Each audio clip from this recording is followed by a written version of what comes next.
Welcome back, everybody, for another top 10 part of our top 100. Although it's not the top 10, it's still part of the 100, and it's 10.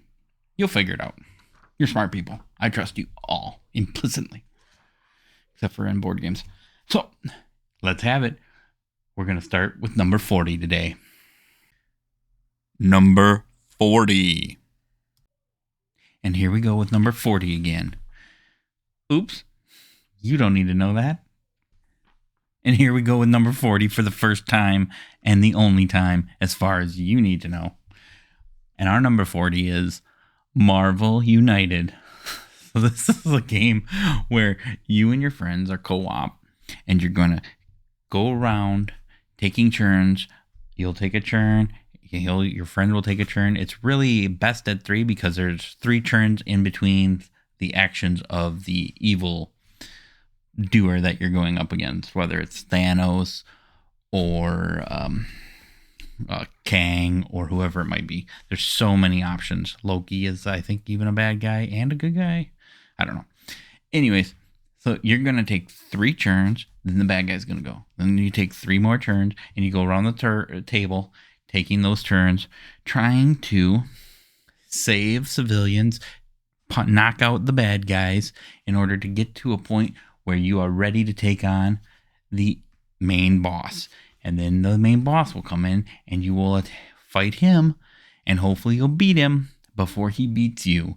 And it's an easy game to learn, not an easy game to win, not hard. I'd say it's a medium game here for winning. You'll win about 50% of the time, maybe a little bit more than that once you get the hang of it.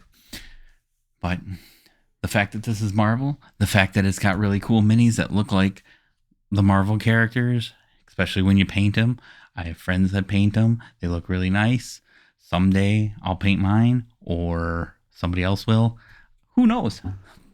But until then, number 40, that's Marvel United. In case you forgot from the first time that you know about. Not that there was any cuts or anything. Number 39. All right. And now we've reached number 39. One of my most enjoyable experiences playing games happens to be with this game or any of its children games that came after it. I don't know what to call them because they're not predecessors. They're post-decessors. Anyways. This game, number 39, is Nemesis. It's a great co-op game again, with everybody's got their own hidden agenda, and everybody can choose whether they want to do the corporate ending or the friendly ending as it's typically claimed. And you never know if somebody's going to pick corporate or friendly. But you do know that you're all trying to get the ship somewhere, and you're going to face these aliens that are coming out of the woodwork throughout the game that come to get you. You don't want the queen early, because that means you're probably going to just die, and you might as well just start over. But you really try to avoid the queen at all possible cost. You can beat her if you have the right stuff, and you are lucky that way. With your dice rolls, I wouldn't know anything about that. But you can totally take out the queen. And that's what makes it fun. And at the end of the game, you're about to get into the escape pod, and then your friend in the other room shuts off the escape pods because he wants you to die. And you're like, oh no, I'm going to die because I can't make it to the front of the ship to save the ship. And the only way to escape was to take the escape pod. And now I'm pretty much screwed and dead. And he might win. Or she. And you are like, don't. I had a really good time once where everybody was failing miserably, and this one guy was this close to winning. And I was basically the only person that could stop him and kill him. And I had to actually roll to successfully stop his win. Otherwise, he was going to win. Everybody else was going to lose. And somehow, through the midst of it all, I rolled exactly what I needed to win the game. And that was probably the only time I will ever talk about winning a game by rolling the dice. So enjoy that right here at number 39, Nemesis. Number 38. And now we're going to 38, a revolutionary game about 1775, the Rebellion. This game, if I can get it out, I think it's right behind me. Yeah, okay. Let's see. We'll try to pull it out here without too much of an issue. I should have done this. I probably should have pulled this out before I started recording. That way, I could show you the box. And I don't normally show the box, but we're getting up to the nitty-gritty here, and it was right behind me. So, 1775, the American Revolution. You are taking on Britain, and you got the French, and you got the Indians, and you got the Canadians, and you got, I think that's about it. All working and normally working together to try and beat the British, which in this game is your friend. Because it is a 2 to 4 player game. I think it's best at 2. 3 is not advisable. 4 is okay because then you're just kind of taking turns. But if you look at the back here, you might be able to see it. You're trying to take control of areas of the different states over the continental U.S., the 13 original colonies.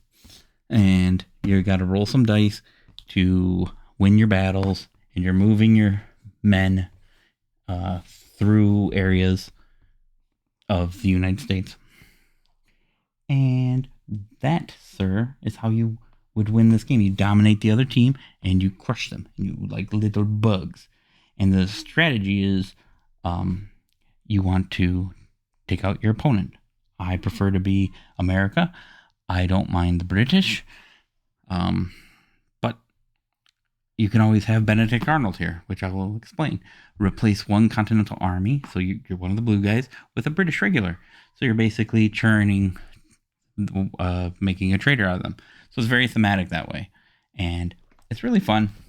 I enjoy, again, I've said this before, I enjoy the themes of historical value, and I really enjoy history in games. So that is why this game has made it so high. My number 38, 1775, the American Revolution. Number 37. And here it is. My number 37. One that some people have wondered where it is. It happens to be right here. Let me make sure I'm doing this right. Yep. It happens to be right here. It is a park building game with a lot of animals that came out with an expansion this year with seafaring animals. That's right, it's Ark Nova, my number 37. So Ark Nova is a great game of trying to decide which of your 5 actions you're going to use at what time. If you wait for them to get more powerful, because they're in the line 1 through 5. If you wait for them to get more powerful and move up the line, then they're going to do better things for you. But sometimes you need to use them earlier, and you use them earlier just because you can use it at that point, and your 5th spot is being clogged up by something you can't use at all right now because you don't have money or some other shenanigans are going on. And you're always trying to take more cards. You snap them from the line, or you draw them from the deck, and you're getting more science cards or more animal cards, or you get the conservation cards, which allows you to get points, which allows the game to move on. The game doesn't end until one person's points cross somewhere in the middle, and then it triggers the end game. And even though you might have crossed, somebody might have a lot of bonus points stacked up in their science area that allows them to shoot up and win the game anyways. So you never know who's going to win the game until the end. I mean, if you're pretty far behind, you can kind of tell that it's a struggle. There is a little bit of luck to what you draw because the deck is very big for drawing. And if you're like going for monkeys, you may get monkeys galore, or you may never see any monkeys. That's kind of the way the game sort of works. It's just the luck of the draw. And if you're not getting monkeys, maybe you try to flush the card line so that you can get more of a chance at the monkeys. Or maybe you change your strategy and you decide to go after reptiles or birds or whatever the case may be. There's a lot of different ways to mitigate the luck of the draw, but sometimes it can be hard. So with that being said, though, it's still a top 37 game here. And I'll play Ark Nova. I've played it probably 10, 20 times over the last few months online. I enjoy playing it in person a little bit more just because I do like to feel the game. But online, it makes it very smooth and easy and enjoyable as well. So, I mean, I can't knock it online. But that is my number 37, Ark Nova. Number 36. All right. My number 36. It's a little bit of a deception here. Only if you're in Hong Kong and there's a murder. Deception. Murder in Hong Kong. This is one person knows who the bad guy is. That person also knows what they used to kill their victim. And the only rule they have is they can't speak. And they can't really do much except for give you one clue at a time. Well, the beginning of the game, they start out by giving you like 3 clues. A location, and a couple reasons that are random, which could be anything from blood stains or heavy, or it could be so many different things. So they give you 3 clues, and then you're discussing, well, each person has 10 cards in front of them. That person's got a knife, which could cause a lot of blood, so maybe that's what it is. It's also in the location of a kitchen. Knives are in the kitchen. So that kind of thing makes sense, and you think it's that person. But this person over here might have something similar. So you're like, it could be either one of them. And then the person giving clues goes, oh, I shouldn't have gave the kitchen because the kitchen is not what I want them to think about. I don't want them to think about those knives. I want them to actually think about the grill, which is technically not in the kitchen, but I thought maybe they might stretch it that way. So then they take off their kitchen clue and they put on a new clue. And you got like 3 rounds to figure out who the assailant is and what they used, making it a real time constraint. And everybody's together except for one person. And if you have a bigger group, they also have a co-conspirator, which makes it a little trickier, that is also trying to confuse you. So they kind of know who did it, but they don't know what, I believe. And they're trying to say, well, I think it actually might be this when I know it's this guy over here. And you're right, probably right with that answer. But they're not going to say that. So number 36, Deception, Murder in Hong Kong. Another great game with a lot of deception and murder. And it takes place in Hong Kong. So I don't know what that has to do with the price of beans, but who cares? I digress. Number 35. Number 35, Millie Flory. I'm just going right into this one because my throat's starting to get dry and I think I need to get some water after this. So number 35 is a point galore game. You can score a lot of points in this game. And you can try to move some goods by ship, and you can move like 4 or 5 different, I think it's 5 different goods. And if you can move more of a certain good, you get extra points. Or if you move a bunch of different kinds of goods, you get extra points. Or you can try and you do a pattern over here.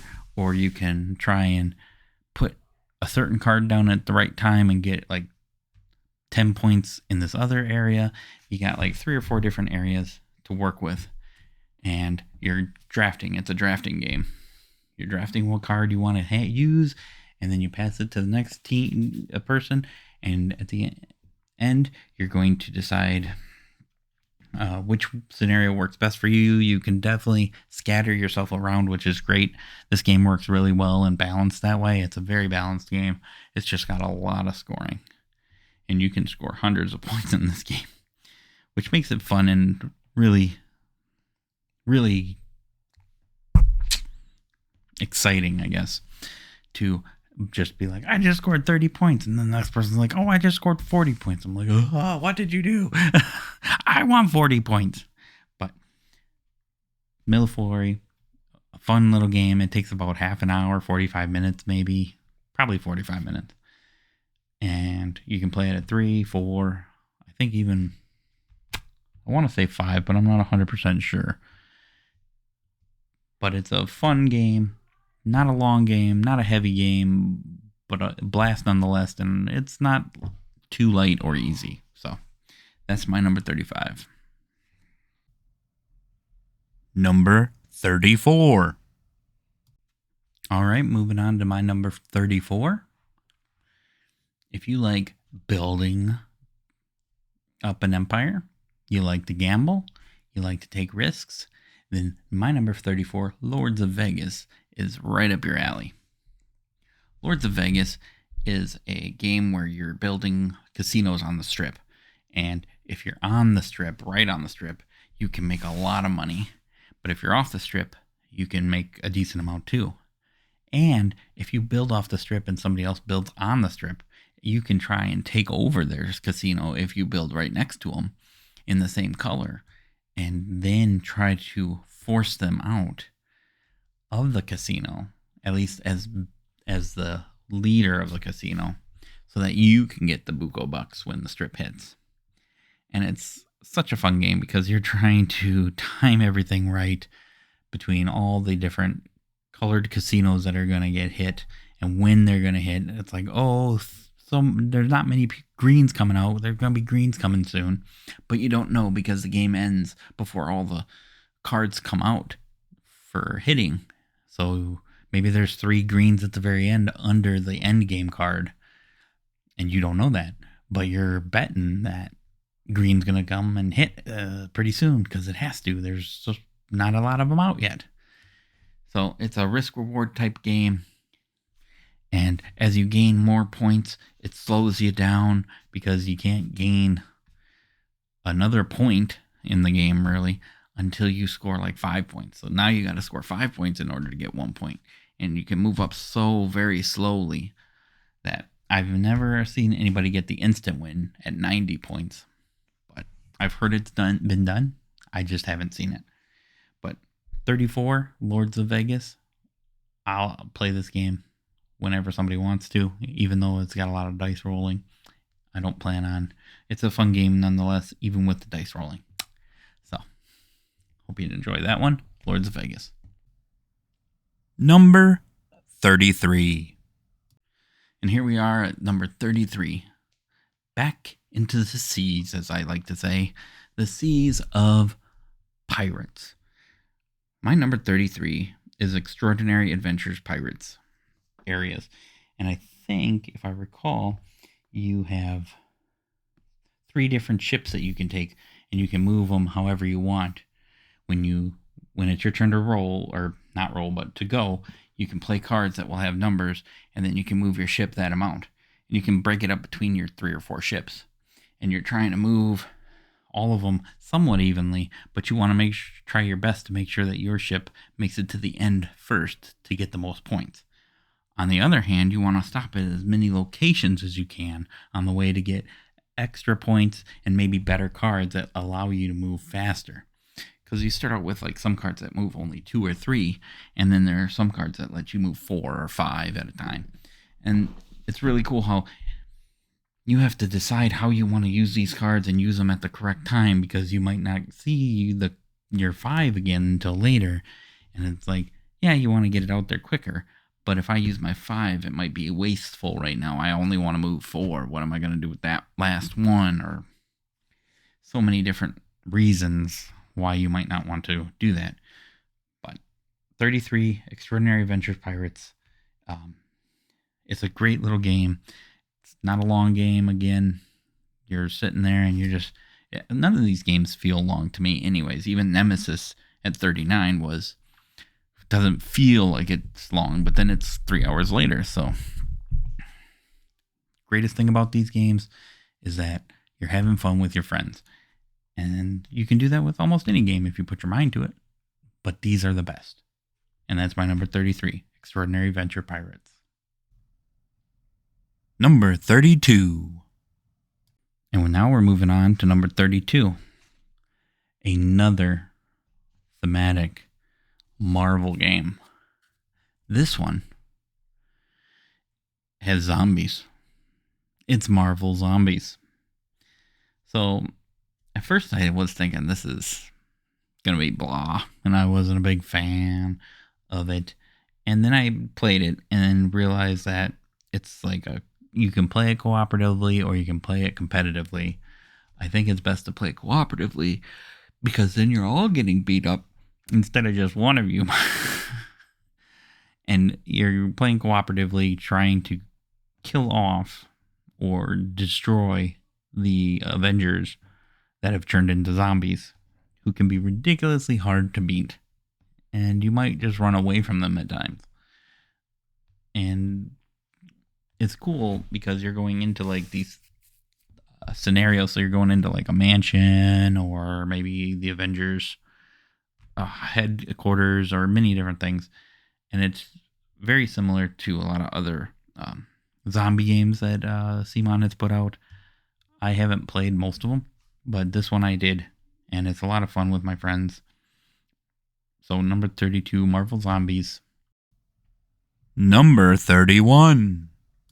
And to round out our 40 through 31, we're going to have some madness here. Now, we've had madness before on this list quite a bit ago. Now we're going to have a little bit more madness in a mansion. Mansions of Madness. The second edition is the one I've played.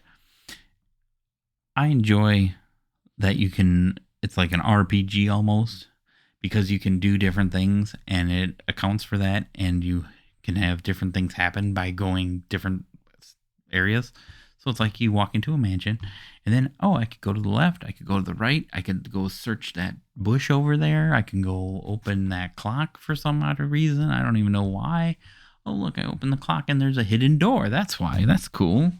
So you can do many different things, or you can just open up the clock and then a zombie comes out, or a ghost, and they start attacking you and your friends. You're like, who told him to go open the bush? I told him not to do it, and he didn't listen to me. I tried to warn you, but no, you wanted to go check out the bush anyways. Ooh, the little bushy's going to help us. No, it doesn't help. But you never know. It could be possible. That's what I was told as I got attacked by a bush. But Mansion of Madness, it's fun. You're going through a mansion. You're just exploring. You don't know what's coming. It's got a cool app that you can use with it. And as you're exploring with your friends, you never know. Some of you might split up and realize that splitting up was a bad idea. So you start running back to each other. But you can't run super fast anymore because you're being chased by a ghost. So many different things can be happening. You can find the hidden key that opens the lock to bring out the main bad ghost at the end, and then you win the game, and it's so cool. Just exploring and learning what's next, and I would play this game again and again if I could. And that's my number 31, and my final one of this segment, Mansions of Madness. I hope you've enjoyed this, and I hope that my audio is better this time. I keep working on it, and it seems like it's working for a minute or two, and then it just tapers off, and I try to talk a little louder, and I feel like I am, but then it's like not picking up anyways. So I'm working on it, and even if I get down to my top 10 and I still haven't gotten it perfected, I will wait to do my top 10 until I get it perfected, because I got some special treats in store for my top 10 that I can't wait to share. So that being said, we got more videos coming out. I'm going to be recording a how to play video or whatnot of a game here soon, and hopefully getting that out. So hopefully you're enjoying this, and we're going to keep on trucking just for funsies. Until next time. enjoy yourselves by playing more games.